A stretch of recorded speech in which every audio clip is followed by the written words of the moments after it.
Hello, everyone. Great morning. This is Coach Rizel, a certified life coach from the Global Institute for Coaches and Entrepreneur. Welcome to Women Connect, Who of the Hour, empowered women of our generation. We are doing this video series as a service to our community during this time of physical isolation due to COVID-19. Yes, and I'm also co-hosting this with Coach Rizel, yung nasa taas. So I'm Coach Ed, also a change agent certified by the Global Institute for Coaches and Entrepreneur. The Women Connect Who of the Hour is our initiative to connect with empowered women both here and abroad. We connect to know what is their present situation, how our Woman of the Hour is responding, and the outcome she is presently experiencing as a result of a chosen response. Right, Coach Rizel? Yes. Thank you for that, Coach Ed. So, for the information of many, Global Institute for Coaches and Entrepreneur is based in Dallas, Texas, USA, with local presence through our 24/7 coaching hub at Decaf Coffee Republic, located in PC Compound, Capitolio, Pasig City. So, we offer coaching on demand service any time of the day. Just connect through 0917 586 1661 or visit our FB page, Life Coach Philippines. We also provide life coach certification classes for those interested to become a professional life coach like us. Ayan, Yes. moving on. Ayan. I'm so excited to really introduce our woman, sa Women Connect, ang Who of the Hour Hmm. natin. And her name is Ate Nix, and to give her, or Janicka Hernandez, to give her more introduction, she is our big singles leader. Siya yung currently isa sa nag-lead nun, and Hmm. she is also a virtual assistant. So, she is from San Mateo, and without further ado, please, Ate Nix, tell us more about you and your present situation, especially your challenges with physical isolation. Ngayon, nalalaman natin that we are on a global pandemic. Ate Nix, take it away. Good morning, coaches. Again, my name is Nick. You can just call me that. Just like what Ed mentioned, I'm also leading the singles ministry along with my husband Wilbert. I think you had him in the Men Connect. I believe 2 days ago, if I'm not mistaken. Just like what Ed mentioned, I'm working as a virtual assistant for so long. So yung challenge, honestly, since you asked that, I was thinking, ano nga ba talaga yung pinaka-challenges ko? Kasi when it comes to the setup, I'm kind of used to it because I've been working Hmm. as an online assistant for 3 years. So Mm. siguro, when it comes to challenge, what I'm seeing right now is, of course, every after my shift kasi I normally go out. I do one-on-one because I'm handling a D group or a discipleship group. These are single ladies. So I normally Hmm. schedule one-on-ones with them. Hmm. Hindi kasi ako napipirme masyado sa bahay. So after ng work, most of the time I go out to meet Hmm. someone. 'Yon. So siguro 'yun yung hindi ko siya mako-consider na sobrang laking challenge, but it's something different this time. Now, I'm also thinking one of the things that I'm considering as a challenge at this time of COVID would be Mhm. the tendency of me becoming too familiar into a situation wherein hindi ko makita yung mga dapat kong i-prioritize. Kasi honestly, when this happened, I hope I will not be insensitive to others kasi I understand Hmm. na iba-iba tayo ng sitwasyon.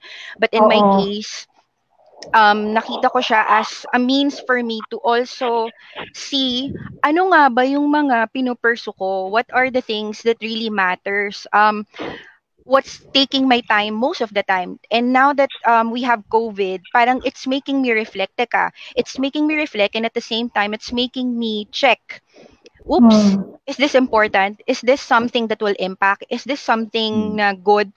So, very, very challenging. Kagabi, Ed, sorry, ang daldal ko. Kagabi, Go lang. Ed, coaches, Oo. sorry, Opo. share ko lang. Kagabi kasi parang, na-realize ko din na kumbaga pa, shucks, wala ako. Pero, yun, parang kagabi, I realized when we had a session with our ladies na, yung struggle na to, the only difference this time is that the struggle is being experienced by everyone. It's a common struggle of not only by the Philippines but by the whole world technically. But even before pandemic, we have our own struggles. We have been experiencing different kinds of struggles, and me, I have that. So actually, parang mas grabe pa nga yung effect sa akin nung personal struggle ko than the pandemic. I'm not saying that hindi siya something significant, but ganun yung impact niya sa akin. So it's, again, first, the tendency, the challenge is the tendency to become too familiar with things that we take for granted, its weight, its value. Like what happened to my work, kasi meron kami mga colleagues na kumbaga na-end yung contract nila, and I would be blessed na isa ako sa mga na-retain, but sobrang sad yon, but at the same time it made me reflect, shocks, for the past 2 years that I've been working in this company pala, dumating na ako sa point that I am taking lightly na pala yung trabaho ko. So this for what happened, it made me somewhat reflect, teka, am I bringing the performance that the company is expecting from me? Parang ganon. And then next to that is yun nga, yung reflection, yung personal struggle and all. So, yun, so far. Coach Rizel? No, and thank you for that, Nick, no, for that very passionate, no, message about the situation that you're currently in. With that situation po, as if you will reflect on it, how are you currently responding or managing your current situation? Well, this situation or this crisis honestly made me slow down and made me step back, made me look at my situation on a bigger picture, and at the same time nakita ko yung mga bagay na kailangan ko pala na before, because I have all the control and I have all the time in the world, I don't honestly give it importance. So how am I responding? I take it one at a time. I have a tendency to become impatient. Impatient. And yun, alam ni Ed, outgoing ako. Although, sabi ko nga, nung huli, medyo nabawasan yon. Pero, I step back. I actually take things one at a time. I let myself somewhat process things, which is yan yung hindi ko masyadong nagagawa before, because I have to respond, especially that I'm a mom, by the way. So I'm a mom, I'm working, we serve in the church, I meet people. So I have a lot of things to do before. And now that it limited me from a lot of things that I used to do, ayun nga, nagmamagnify ngayon yung, teka lang, baka gusto mo namang mag-slow down saglit, baka gusto mo namang tingnan kung, kasi, di ba, yung welfare natin, yung sarili natin, oh my gosh, yung sarili natin, it's also important that we take care of ourselves. So, yun din, ayun, sa mga bagay na parang, I'm not always positive, I would be honest, but I would say that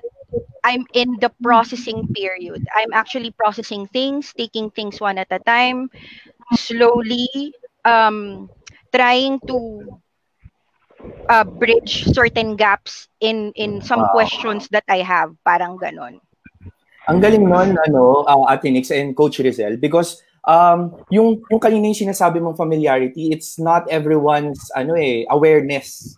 Kasi kasi kahapon we've talked about naman, one of the topics is yung working home alone, and that's one of the things na sinasabi mo, tatlong taon mo na siyang ginagawa, and that when things happen, that's the only time that when we really intentionally slow down. And when you slow down, then there you will have to see all the resources you have at your hands. Kasi ito actually, Coach Rizal, si Ate Nix, napaka outgoing. Like, she will take her bike and nababike lang yan. She roams around. Talagang yung intentionality with respect and without questions. Pero Coach Ate Nix, at this moment, I'm interested to know, bilang magkakilala tayo for so long, I'm really interested to know what is your new discoveries that you have discovered within yourself when this slowdown happens during this pandemic. Na hindi ko pala, na takot akong mag-slow down.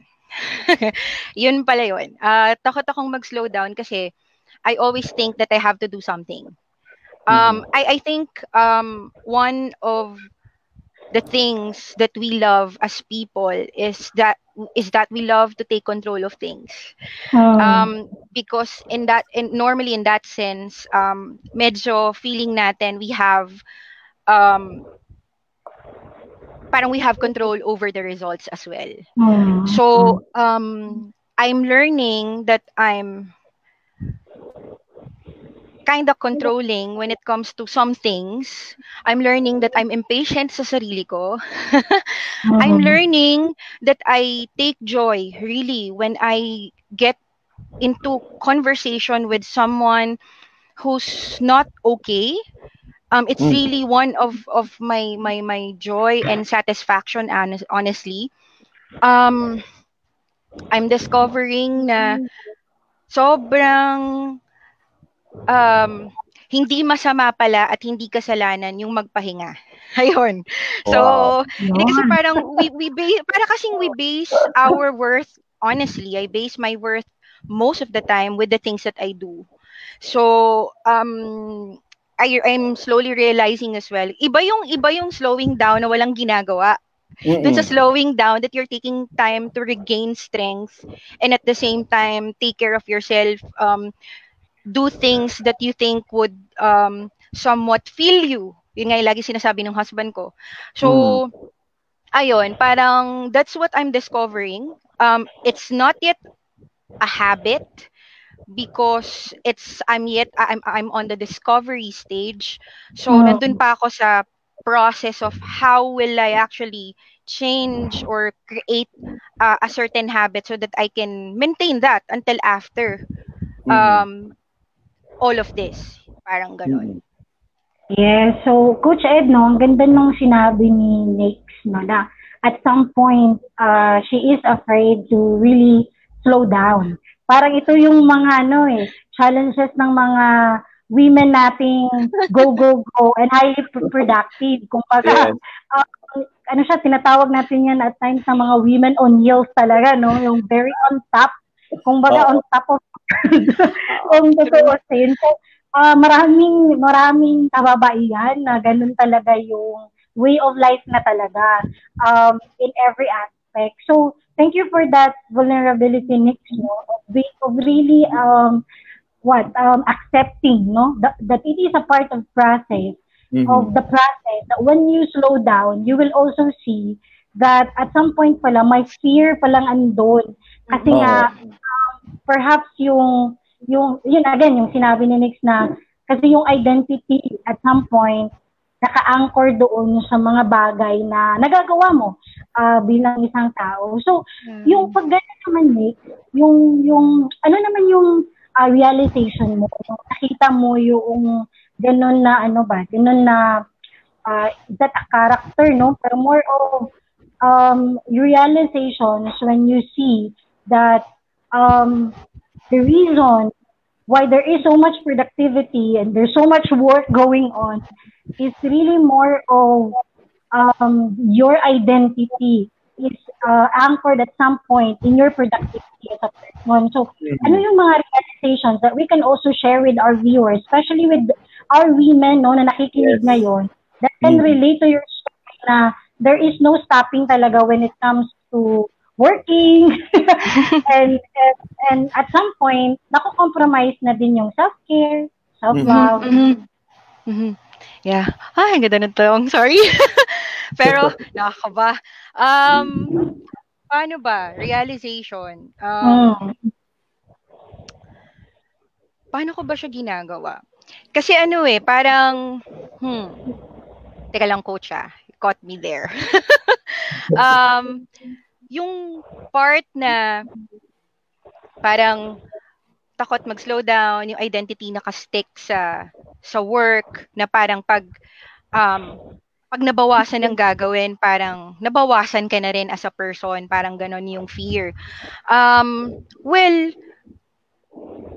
malaking bagay, I believe, yung perspective. Which is honestly, I would be honest, this is hard. This is really hard. I mean, we can pretend that we understand. We can pretend that we know, sorry. But Mm-hmm. it's another thing to understand it. So, parang sa akin, I'm trying to somewhat see yung identity ko talaga. Not to be so churchy, but um this season, this times, I'm also seeing my identity in with the Lord. Kasi that is something Mm-hmm. constant eh. That is something na kahit anong mangyari, it will remain. Mm-hmm. Um, Mahirap siya. I'll be honest, for someone na controlling, medyo mahirap siya. Mm-hmm. And it takes a lot of humility to Mm-hmm. really accept that ito yun eh, ito na talaga yung reality at this time eh. So, um, it's really the acceptance of the situation and seeing things in another perspective. Like, yes, okay, na medyo nag-slow down, pero nakita ko na shocks. Nung hindi na ako nakakalabas to meet people, mas madali pala sa akin kasi nakakapagluto ako ng matiwasay. Kasi dati talagang grabe, multitask kung multitask. So I see other things that I can also do naman din pala. Mm-hmm. That but I'm also starting to accept the reality that yes, it's me, but my worth doesn't depend on that. Kumbaga Yes. parang, yes, it makes me fulfilled. Kasi by the end of the day, we need that eh, na parang, na-accomplish ko to, na-accomplish to. Kasi we need that, yes. But, yon. And then, siguro one thing that I want to share, siguro sa work din, um, parang, yung work ngayon, it's not just about work eh. Mm-hmm. Parang, merong mga times that it's really more of encouragement that we also extend to our co-workers, especially me that I also work with our colleagues in Australia. So, sobrang remote. Mm-hmm. So, yung chance of seeing that you have been blessed to be a blessing. Yes. Um, whether, and it's not only dependent on what you give, tangible man yan or ano, but it's really how you made someone feel.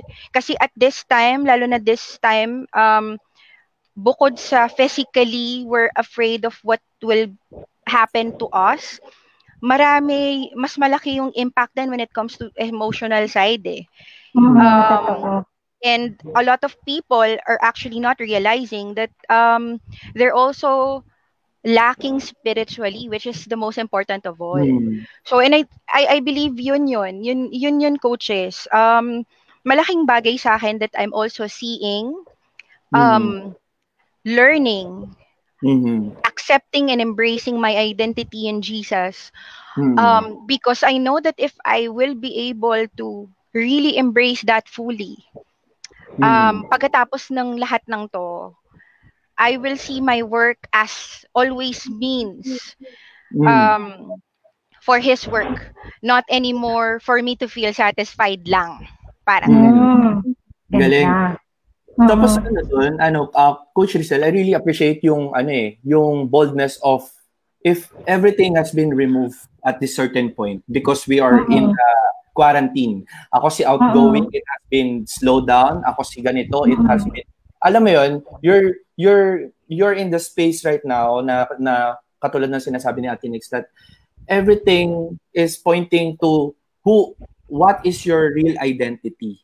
Kasi when Mm. everything stops or slow down or Mm. everything that you see right now, and ang gusto kong i-follow up question doon because you're flowing with that conversation is that when everything is stripped off right now, everything is removed, and looking this because you say that your identity is with the Lord, looking at the lens of faith right now, Ate Nix, how do you see that this COVID-19 is talking to you, or how is God talking to you right now in terms of what is happening? Mm. Mm. Um, can I just share like a verse? Kasi Sure. honestly, I had this question with the Lord the last time. Sabi ko, God, sabi ko, ba't ganun? Parang, don't I have any compassion or sympathy sa mga tao? I mean, a lot have been infected already. There are deaths all over the world. Um, and yet, parang ako, pag kinakapa ko yung puso ko, parang, shocks, bakit parang still pa rin siya? Parang may peace siya. Sabi ko, masama ba yun, God? Kasi dapat, di ba parang nakikita ko yung reaction sa mga tao sa Facebook, na parang, they make comments, they make this and all and everything. Tapos sabi ko, God, bakit ako parang wala akong pakialam? Hindi ko alam, hindi yung walang pakialam that you don't pray for them. It's just that bakit ganun, hindi ako alam mo yun, anything and all. Siguro to answer your question, God brought me to Psalm 46, wherein he said there, sorry, allow me to read. God is our refuge and strength, an ever-present help in trouble. Therefore, we will not fear, though the earth give way, and the mountains fall into the heart of the sea, though its waters roar and foam, and the mountains quake with their surging. Because in verse 10, he says there that, be still and know that I am God. So, parang yun, in-answer niya ako doon na parang sinabi niya na parang this season is making me realize, is making me reflect, am I anchored to whatever God can do with this pandemic, or am I anchored to God himself? Kasi to share with you, I think I shared this with my ladies when we were in Siargao, I think back in Feb. um One of the things that we did, yung island hopping. So, ang lakas ng waves, sobrang lakas ng waves. Tapos, hala, parang lahat kami kinakabahan na. Tapos parang ako din. So, ako nag-pray.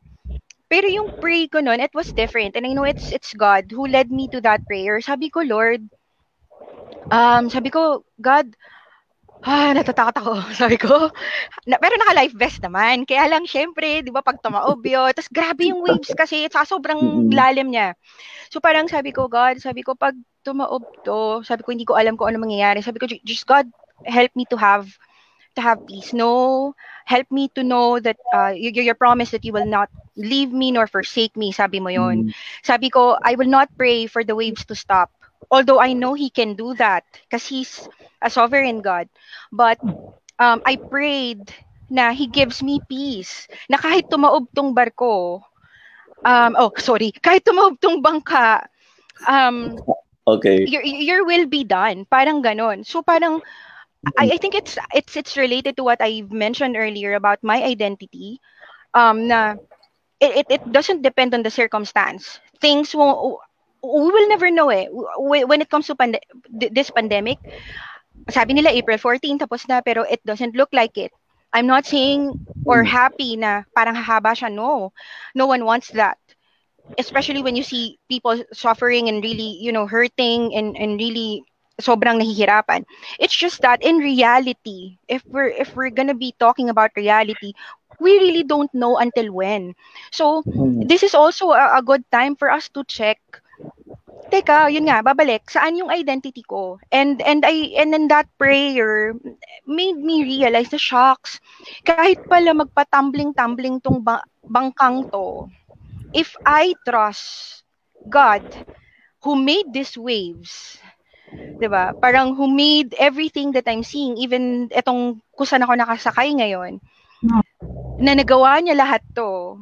Ano yung hindi niya kayang gawin para sa akin na he even declared as very valuable than the birds, 'di ba? And then the lilies. So parang ganon. Yun.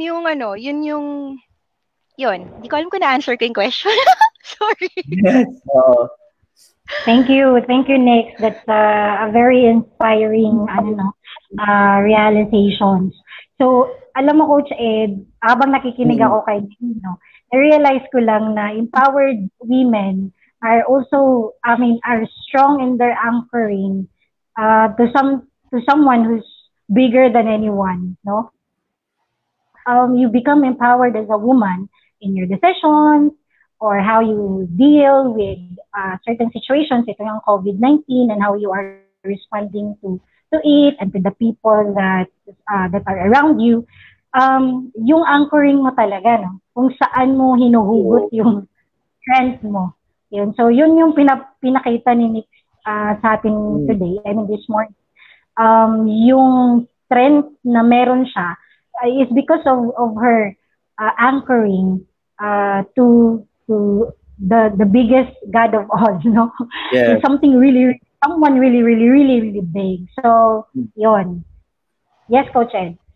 Ako naman, Coach Rizel and Ate Nix, I'd really admire how you made us see that there's two parts of how God moves. First is the miracles that He can do in His hand, and the identity that He is really as a sovereign God in His face. And every time that I'll be calling God, siguro, this is a certain, napakaganda na binigay mo example na what it is that you really want to see. That He stands, that He's really powerful, without question naman yun, that can really move mountains. Or His face, that the first face that we see when He breathed life to us. Na, no, parang, saan ba doon? Saan ako naka-anchor? I mean, that's two things that can also be a tricky part na, no?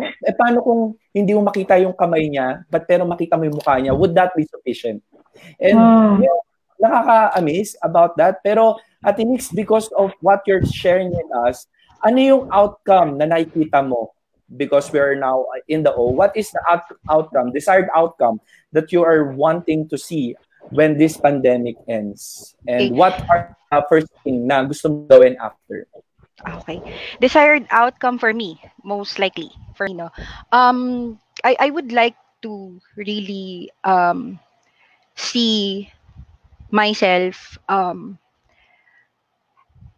having my faith strengthened, having my identity sealed.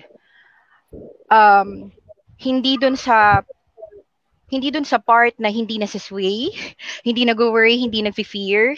Kasi I think that's a bit unrealistic because we're humans and that's emotions and we feel that. But yung response ko sa situations would be better than before these things. Parang ganon. I would like to see progress.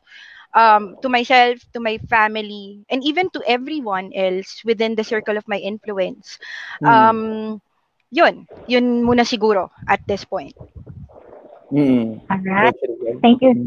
Yeah, thank you so much, Nick, for giving us your time today. We are blessed with your message. Maraming salamat.